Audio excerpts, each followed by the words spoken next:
How we doing, everybody? Is everyone ready? Good all the way around? Well, good afternoon, and I want to thank you for joining me today. Here we're about 12 hours before what is very likely to be a government shutdown unless cooler heads prevail here. And I can't speak clearly enough. This really sits right in the hands of Senator Chuck Schumer, who leads the Senate Democrats. That's not hyperbole. This is just fact. You know, our senior senator conducts the U.S. Senate Democratic caucus like an orchestra, and he has the power to stop this right now. Before tonight's midnight deadline, he can do the right thing and make sure the votes are there to pass a clean spending bill that will keep the government open and keep it serving the taxpayers here in Western New York, the Southern Tier, and across America. But as of right now, he's refusing to do so because he's answering to the angry leftists who control his party, who want to take his head for what he did in March, which was the right thing. And he knows it. He knows why he's doing this. And he is willing to forsake what's best for the country to protect his own power. All you need to do is rewind the tape back to March, when at the 11th hour, Senator Schumer allowed Democratic senators to vote to keep the government open. And the fury that ensued from radicals in his own party tells you everything you need to know about what's driving this phony crisis today. Their sole mission is to try to hurt President Trump, and they don't care that they're hurting the American taxpayer in the process. House Republicans, we did our job. On September 19th, we passed a continuing resolution that keeps the government open through November 21st. 52-day extension, clean Biden-level spending, no policy changes, no riders, no poison pills, but we did what we had to do to prevent a costly shutdown. This clean CR, continuing resolution for non-Washington speakers, it just continues the same exact current funding that we're operating in. It's straightforward, temporary funding bill that extends the previous year's spending levels from when Joe Biden was in the White House, without those added policy changes, budget adjustments, any sort of riders. There's nothing to object to in this bill. It ensures our troops stationed around the world can continue to get their paychecks. Their families hang in the balance while they're overseas. They now have to figure out how to pay their bills. It protects anyone on Social Security, Medicare, Medicaid, all those recipients from the confusion of a government shutdown, because there's not just, most of those people would be protected for their benefits because that's mandatory spending, but the confusion that surrounds a government shutdown puts everybody in a tailspin. It ensures programs like WIC that provide important nutrition assistance to mothers, infants, and children can continue without disruption. It protects against lapses in food safety inspections and other critical government services. A shutdown would simply be a blow to our economy, which is humming along nicely. And it's a tremendously wasteful cost to the taxpayer. The last 3 shutdowns cost nearly $4 billion. That's just a waste. And this is just all for purely political purposes. And it's really disappointing that we're there. It also, will slow us down at the airport. Those TSA agents, you're going to have longer lines. You're going to have less people on duty. And they all have to show up to work without getting their paycheck until after Washington sorts this out, until after Senator Schumer's temper tantrum ends. And they stop hiding behind the filibuster. They start doing what's right for the American people. Because I've read a few quotes today saying Republicans run the show in Washington. They have the presidency, the House, and the Senate. And they're right. They're absolutely right. But Senator Schumer has the filibuster. And that's what he's flexing. He's flexing this obscure piece of power for purely political purposes. This is accomplishing nothing. All we're trying to do is ask for more time to negotiate an honest appropriations process that will still require Democratic input because of that filibuster. And our appropriators that I've talked to say they've made progress. They need more time. it's not going to be given to them if we are in a shutdown loggerheads for the next foreseeable amount of time. And Senator Schumer and Senate Democrats, they know all of this. But let's just go back to the tape. Let's go back to Senator Schumer in his own words, because I think this is the best way to understand how artificial his fight here is. Senator Schumer said in September of 2024, a shutdown would mean chaos and pain and needless heartache for the American people. What's changed now, Chuck? Schumer in February 2024. Even a partial shutdown would threaten services for moms and kids, hurt our veterans, hurt farmers, home buyers, and so much more. What's changed now, Chuck? Chuck Schumer in September 23. Make no mistake, a shutdown would be a terrible outcome for the country. It's hard for me to believe that some say they actually want a shutdown. What insanity. What's changed now, Chuck? Chuck Schumer, September 23. A shutdown would degrade troop readiness and devastate our southern border. Small businesses would lose access to capital. Home buyers would be unable to secure loans. Our supply chains would be imperiled, and the cost for American families would go up and up, all because of a needless shutdown caused by a few extremists. May I ask, what's changed now, Chuck? Chuck Schumer, September 2019. We have until the end of the month for both parties to work together and fund the federal government. One of our most basic responsibilities. Everyone should have learned their lesson the last time. Nobody should want to punish the American people with a government shutdown. So what's changed now, Chuck? Schumer in 2013, and this one might be the most telling.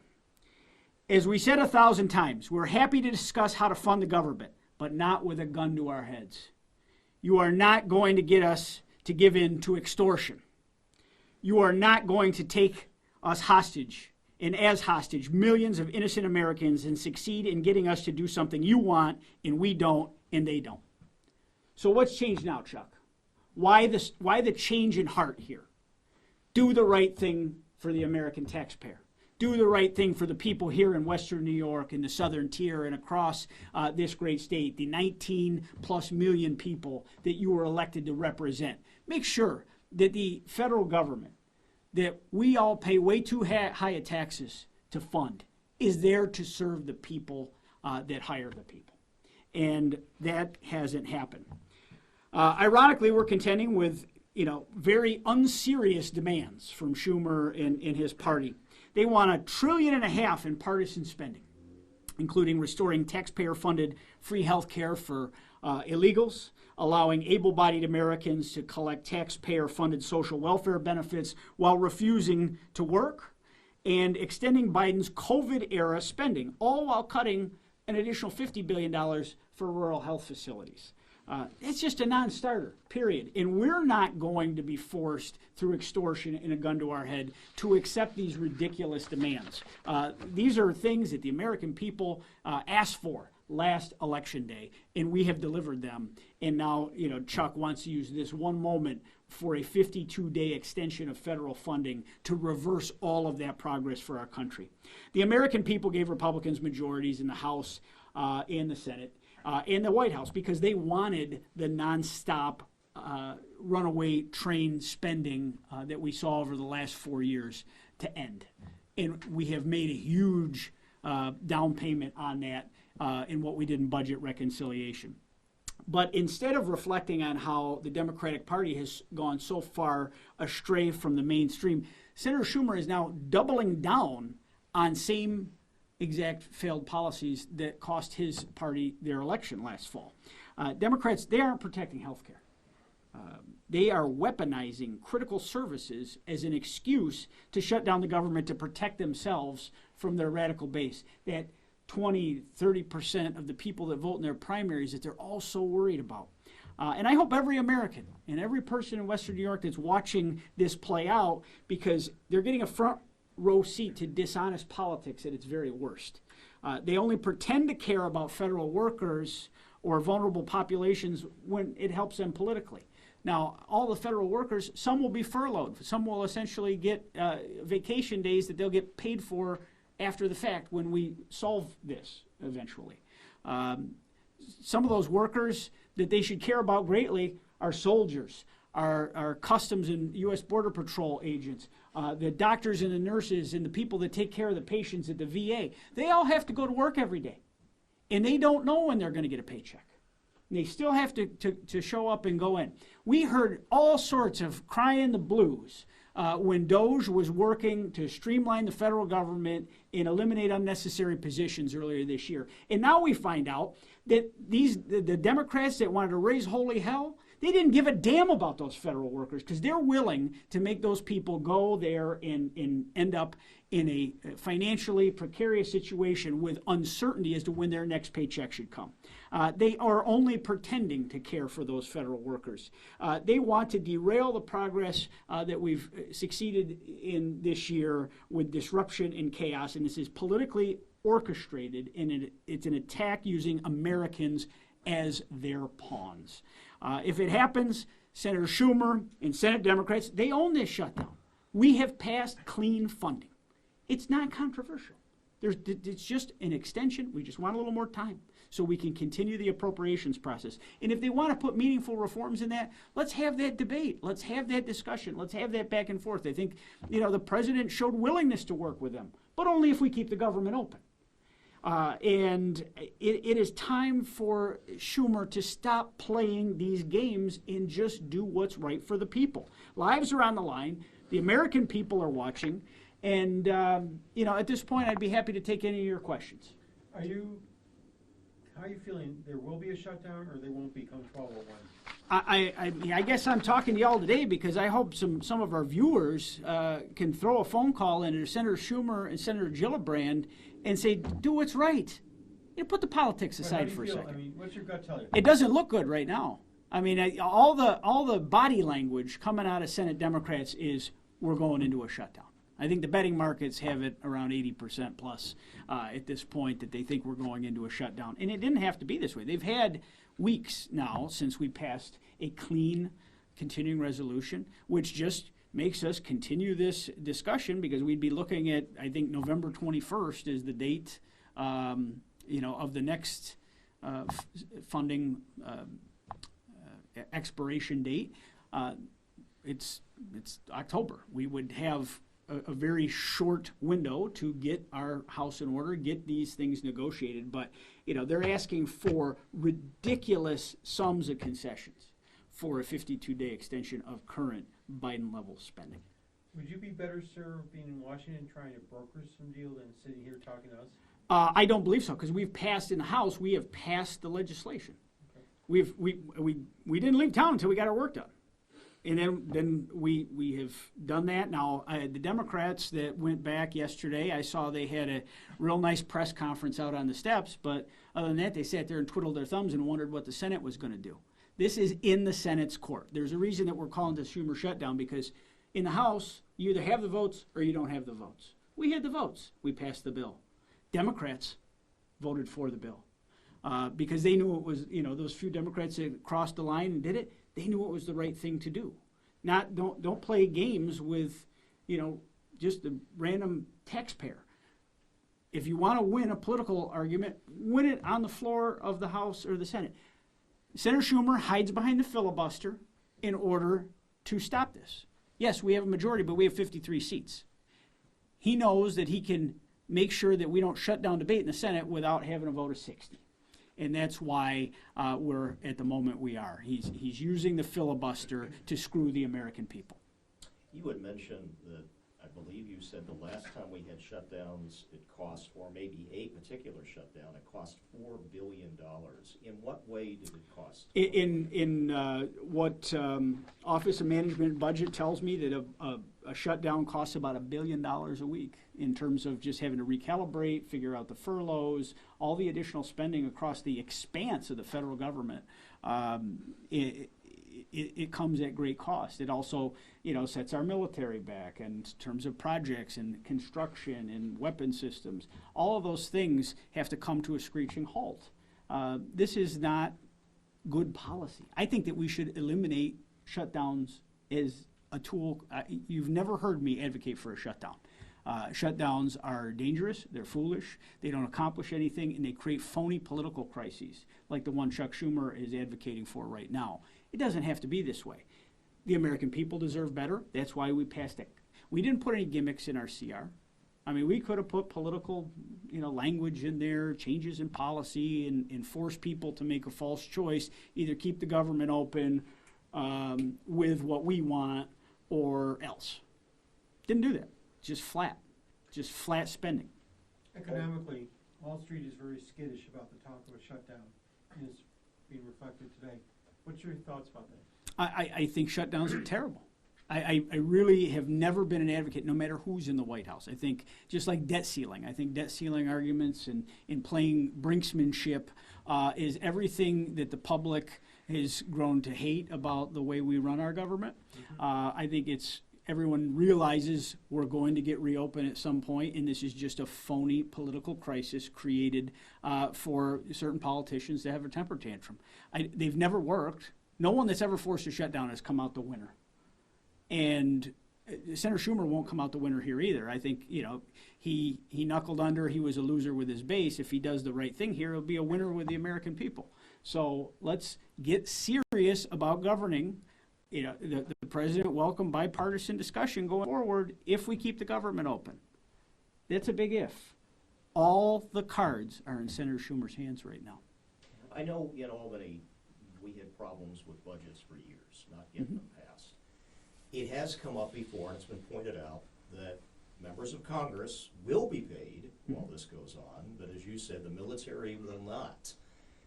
Do you think that perhaps members of Congress, there was an effort, I believe, to pass legislation that would stop not just your pay, and I'm not singling you out, but anybody in Congress or the Senate? Would you be in support of such a measure? Would it put pressure on everybody, Republican and Democrat, to seriously negotiate and try to avoid these CRs? No, in many of us in the past, I've never been in a shutdown since I was elected. Fortunately, we've always avoided it at the 11th hour. Members of Congress, at least in my party, typically put a letter forward to say withhold my pay until the shutdown is over, to show solidarity with the people that are sacrificing. We are paid once a month as the salary calendar goes. Hopefully this doesn't go that far, but I will certainly cross that bridge when it comes to it. But I do think withholding things keeps people accountable. I mean, the Senate can do the right thing this afternoon. They have till midnight. The president will stay up to sign it. We'll keep the government afloat. This is just a manufactured crisis that doesn't need to happen. But there was a bill in the Senate yesterday that one of my colleagues from South Dakota is the co-sponsor of a companion bill in the House that would eliminate this whole art form of shutdown talk. And would, if the government runs out of funding, there's an automatic continuing resolution. I think that would be a better way for us to govern the country, and I would fully support that if given the opportunity to vote for it in the House. The Senate blocked it, and there was a few Republicans that didn't support it either, but mostly every single Democrat voted against it as well. I think creating these phony moments to just exert political leverage, I think, is a terrible way to govern the country. Just to clarify that, would you support seeing a measure again brought up saying if the Congress doesn't get the job done, and not just you, but anybody? If we're in a shutdown, I will withhold my pay until the shutdown is over. Should that be a formal legislation? I'd be fine if we put that in the rules of the House. I would absolutely be fine if we did that, because, these shutdowns, again, don't last forever. I wasn't trying to avoid your question at all. I thought I answered it, but we shouldn't be paid while our federal, troops are overseas not receiving their paycheck. Are there some concessions that you'd be willing to give to avoid the shutdown? I know they're asking for all, but would there be some? I think that if they had something that was like one single message, it would be open to discussion. But it also wouldn't be on like a short-term extension. If we're talking about a year-long CR like we're currently functioning under, because we couldn't get we couldn't come to agreement on a full appropriations package. We could have done it before the election, but once the election ended, the Democrats didn't want to do it anymore. That's yours, Jim. Sorry. For the record, it's not mine. I think if we're talking a year-long CR, there's plenty of room for negotiation. Obviously, there would have to be because they can use the filibuster, which is unique to the Senate, which means you need 60 votes to shut debate, and it's been used throughout time, many ways. What we've been able to accomplish this year was done through budget reconciliation, where filibuster didn't apply. This is the first time Senator Schumer has had the ability to try to shut down the administration's priorities by using the filibuster. I think, obviously, if we're looking at a year-long CR, that's the moment to negotiate. For just an extension, this doesn't make sense. And no one's going to, again, as Senator Schumer said several years ago, be extorted at gunpoint for what their demands are. Now, I'm not sure what all the concessions are. Is there something where you could give the concessions through the extension and then come back? No, because he wants big picture policies that we just rolled back as a matter of the budget reconciliation. I mean, they're talking about trillions of dollars in new spending, far more than we're talking about spending in the 52 days of the government process. They're also trying to, extend COVID-era emergency spending measures that I think most Americans understand have to phase out at some point. I mean, COVID emergency spending should be over because COVID's pretty well over. I mean, you don't see a whole lot of restrictions on our economy anymore because of COVID. Did you, by chance, see the state controller's report that came out on Medicaid? When did he issue the report? It came out in September. If you haven't seen it, then... I'd be happy to talk to you, separate on this. Can you talk a little bit about some of those concessions, specifically extending the ACA tax credits? I know that the House did pass the CR. It got blocked in the Senate. There were 2 Republicans who voted against that House-passed Republican CR. Can you respond to that and maybe also touch on those ACA tax extension credits? I don't know why 2 of the House Republicans didn't vote for it, and several of them weren't there for the vote. It was on a quick Friday night, but we're going to see, where they all are today. I can't speak to why they made the decisions they did. I mean, they each represent a different state. The ACA, I think there's a lot of differences of opinion in the Congress, and I think an abrupt end to a program like that is tough to do all at once. I think that many of us want to see it get to an eventual end, but understand that there's got to be some guardrails to get people used to not having that additional subsidy. The problem, the Democrats created this program, and they put a sunset in it on purpose for 5 years, and then it ends. Probably went too long, but this is a subsidy of the health insurance industry. This isn't money back in the pockets of people. This is subsidizing the health industry, who's still charging record premiums. There's really no incentive for them to do more with less if they've got an unlimited fountain of federal cash flowing at them. So there's no means tests on these programs. There's rampant instances of fraud that's been found, where people are literally signing people up, on the street that don't even know they've entered into a health care enrollment thing because they get a commission from it. So I think the idea of a lot of these things sound great, but what is the end result? We still have increasing premiums year over year. You still have record profits for the insurance industry, and you're not getting better outcomes at the hospital. So throwing more money at the problem isn't always the solution to the problem. Getting things in line, I think, with some real fiscal discipline could be. I do think that we have to find an off-ramp on how to get off of these subsidies that were there as emergency COVID-era spending. I mean, I can't stress that enough. This was created for an emergency that was an unprecedented pandemic situation. There's still always going to be the natural subsidies within the Obamacare premiums. That doesn't change. That's not what we're talking about. This is a thing that was created for a 5-year window of time around the pandemic. And I think that there's open room for negotiations. You don't want people to get hit by a ton of bricks, but this moment is not the moment that there's a massive concession on this. If we're talking about a year-long CR, long-term spending bills, that would be a more appropriate way, but not our way or the highway, take it or leave it, shut down the government or be damned. Are you open to extending those tax I'm open credits? to having a debate and discussion. You know, we have to, you know, hear from the administration, hear from our colleagues. I mean, I know that about 6,000 people in my district are receiving those credits right now. I mean, it's a relatively small sum of people when you represent 750,000. But I'm searching for more answers on exactly what this is going to. Everything I have read so far leads me to believe this has jacked up the profit margins for the insurance companies. And they've still raised premiums extensively. Any Can we other go questions? off topic for a second? Sure. The border shutdown for commercial traffic. Oh, I yeah. realize it's a Canadian issue more so than a U.S. issue, but your sense, especially because it really does impact our economy. It's when I had your station on in the car this morning, that's all I was hearing about is this problem at the Peace Bridge, the Rainbow Bridge, the Queenston-Lewison Bridge. Anytime that there's tension at the bridge, I mean, you know, that puts angst on our economy and our region, the free flow of goods back and forth. We got to find out why this happened.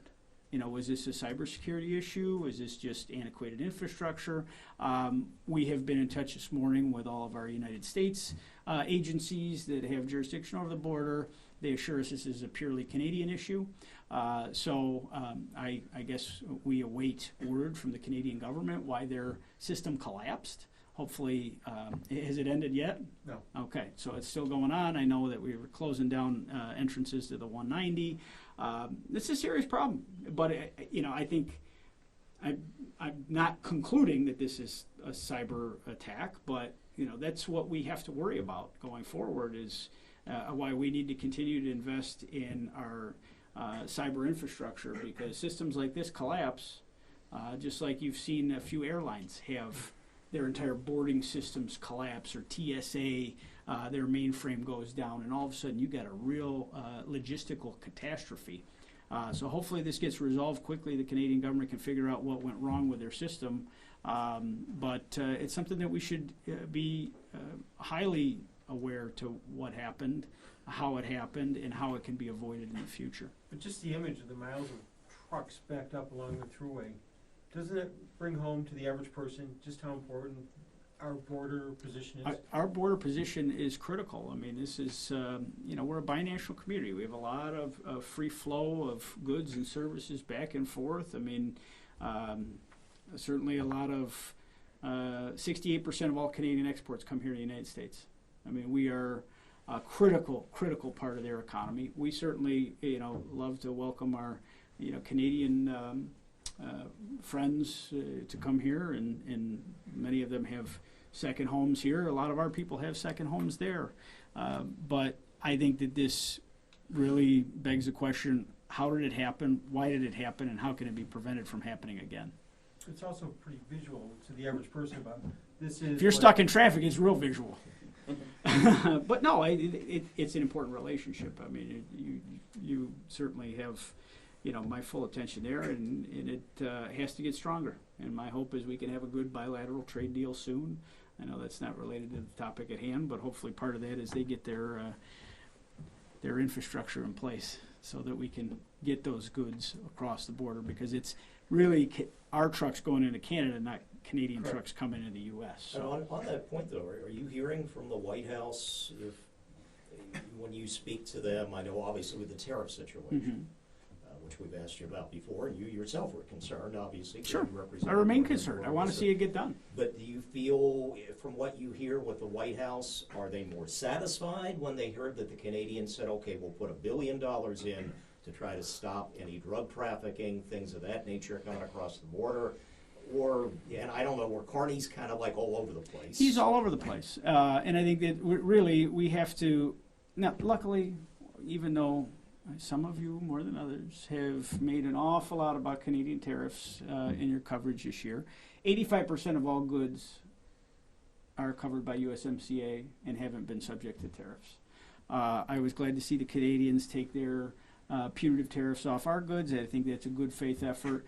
Carney is all over the place, and he's got to dial that in, and hopefully we can have a good, solid trade deal that takes USMCA and then perfects it between our two countries. I really don't. I really hope that we're not looking at a continent-wide trade agreement, because I don't believe it's honest, because Mexico does not enjoy the same standard of living that we do here in the United States. And really, let's face it, we've lost a lot of manufacturing jobs in this region to Mexico because of the low wages, the lack of the same standard of living that we have here. The Canadians obviously enjoy a fine standard of living. And I think it's a more honest deal if it's between our two nations. But do you sense the White House is at least saying, okay, they're trying to do some things, or? I think there's a lot of discussions. They don't really broadcast that. When you hear progress, you see certain meetings taking place. I mean, I think there's an ongoing discussion between Commerce, the Treasury, the Canadian officials. Hopefully we can get there very soon. I think Carney has to put a little more forward to get there, but they've made the dedication to the border. That actually happened before the parliamentary elections there in Canada. But Carney, a lot of times politics gets in the way, and you don't want to look like you're knuckling under to the United States. He's got to seem tough enough to his people. But ending the retaliatory tariffs, I thought was a step in the right direction. We want to get to a place where we have fair and equal trade between the countries, but it's got to be equal. It hasn't been equal. I mean, ask our dairy farmers how equal things are, and they'll tell you about the 268% tariff that's put on our goods that go there. I just have one more question for me. The Energy Choice Act, your Yes. Energy Choice Act, where do things stand? Are you still hopeful you can get Current it through? current plan is for that bill to be marked up in the Energy and Commerce Committee on October 21st. Which is our next full committee markup, where bills go out of committee and get to the floor, or they're eligible to be voted on at the floor at that point under a rule bill. I've already been in talks with the majority leader that sets the floor calendar. He knows that it's coming out of committee that day, and I told him I'm going to race against clock. I got to get this off, across the floor. He understood it. He says he's going to help me do that. So this could get in the way of a lot of things. A Schumer shutdown, all other legislation ceases. We won't be doing any other work other than trying to get the government reopened. And it's another reason why I want to see us avoid this shutdown, because as we all are, members of Congress from all over the country are fighting for policy areas that they care greatly about. I believe I have a life and death situation here in Western New York, and we want that opportunity to get this bill across the floor, have that markup continue to be scheduled on October 21st, and not be subject to a shutdown. Shutdown serves nobody. Do you have the Senate, and do you think you have the White House support? As soon as we get the House bill through, the Senate moves slow, as you know, and getting it through the House is the first step. And then, we hope to have the White House work with us to get the Senate to move. Over the winter, you had a meeting out in Lancaster with a bunch of restaurants. Mm-hmm. Anything come out of that? I think it's always good to have discussions with business owners, listening to what's going on with them. I mean, at that point, no tax on tips was a conversation. Mm-hmm. Now it's law.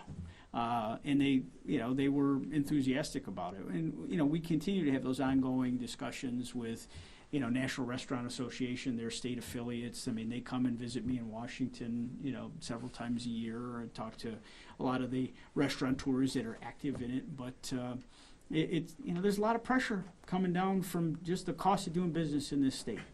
And that's, I think, their biggest barriers. It's really not as much federal policy it's state. It's just a tough place to do business. And we see too many restaurants go up on the for sale block and also just close abruptly in our area. It's a sad commentary.